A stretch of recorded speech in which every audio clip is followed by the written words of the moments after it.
Какво да направите с остатъците, които имате от нещо, което сте готвили предния ден, по-предния ден? Лилави сладки картофи.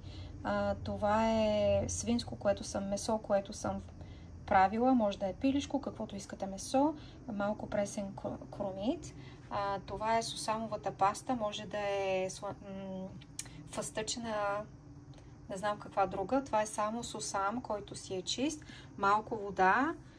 Така хладка вода и тези оризови хартии, или те са като оризови листове. Сега съм си взела едни мънички, наистина са много мънички. Сега ще го топя в водата. Не трябва да е много мек, защото съвсем ще почне да се разпада и да залепва. Може и само така, нали, да се мине. Аз го обичам да е малко по...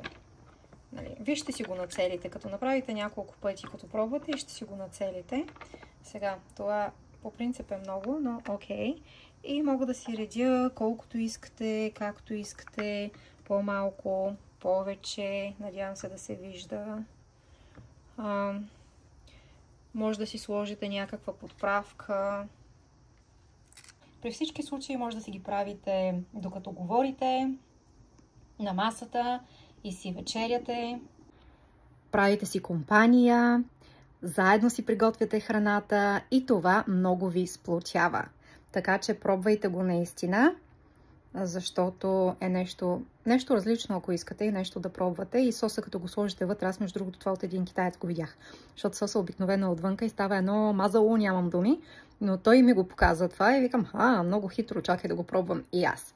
Така, това е ролцето, не е като хапка.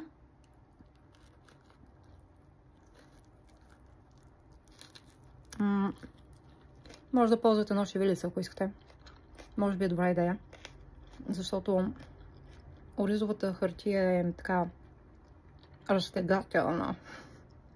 Но пробвайте го и оставете коментари какво мислите за това.